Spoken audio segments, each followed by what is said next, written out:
कारागृह में जन्मे कृष्ण को पैदा होते ही रात में यमुना पार कर गोकुल ले जाया गया। तीसरे दिन पूतना मारने आ गई। यहां से शुरू हुआ संघर्ष देह त्यागने से पहले द्वारिका डुबोने तक रहा।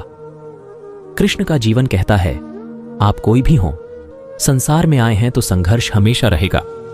मानव जीवन में आकर परमात्मा भी सांसारिक चुनौतियों से बच नहीं सकता। कृष्ण ने कभी किसी बात की शिकायत नहीं की, हर परिस्थिति को जिया और जीता।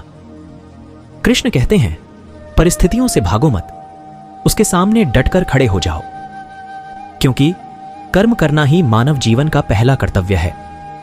हम कर्म करके ही परेशानियों से जीत सकते हैं। गीता में श्री कृष्ण ने बुद्धिमान व्यक्ति की पहचान बताई है। गीता के अनुसार सबसे समझदार और स्थिर बुद्धि वाला व्यक्ति वही होता है जो सफलता मिलने पर अहंकार में नहीं आता और विफलता मिलने पर गम में नहीं डूब जाता।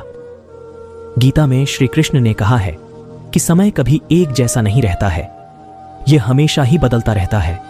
इसलिए हमें कभी भी एक परिस्थिति में नहीं रहना चाहिए। जो लोग दूसरों को बेवजह रुलाते हैं, उन्हें भी आगे चलकर रोना पड़ता है। गीता के अनुसार कभी भी सिर्फ दिखावे के लिए अच्छा नहीं बनना चाहिए, क्योंकि परमात्मा से कुछ भी नहीं छिपा है। वो आपको बाहर से नहीं बल्कि भीतर से भी जानता है। इसलिए कोई भी बदलाव पूरी तरह से स्वयं के लिए होना चाहिए। श्री कृष्ण कहते हैं कि केवल डरपोक और कमजोर लोग ही चीजों को भाग्य पर छोड़ते हैं। वहीं जो लोग मजबूत और खुद पर भरोसा करने वाले होते हैं, वे कभी भी नियति या भाग्य पर निर्भर नहीं रहते हैं। श्री कृष्ण कहते हैं, किसी के साथ चलने से ना तो कोई खुशी मिलती है और ना ही लक्ष्य। इसलिए मनुष्य को सदैव अपने कर्मों पर विश्वास करते हुए अकेले चलते रहना चाहिए। श्री कृष्ण कहते हैं कि आप खुश हैं या दुखी, यह दोनों आपके विचारों पर निर्भर है। अगर आप प्रसन्न रहना चाहते हैं तो आप हर हाल में प्रसन्न ही रहेंगे, लेकिन अगर आप बार बार नकारात्मक विचार लाएंगे तो आप दुखी ही होंगे। विचार ही हर व्यक्ति का शत्रु और मित्र होता है।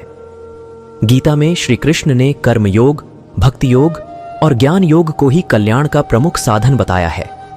कर्म के प्रवाह से संबंध का टूट जाना ही जीवन का लक्ष्य है, और यह लक्ष्य उपर्युक्त तीनों मार्गों से प्राप्त हो सकता है। श्री कृष्ण कहते हैं कि मनुष्य को स्वयं को ईश्वर में लीन कर देना चाहिए। ईश्वर के सिवाय मनुष्य का कोई नहीं होता है। धर्म चाहे जो भी हो, अच्छे इंसान बनो, हिसाब हमारे कर्म का होगा, धर्म का नहीं। किसी दूसरे के जीवन के साथ पूर्ण रूप से जीने से अच्छा है कि हम अपने समय के भाग्य के अनुसार अपूर्ण जिएं।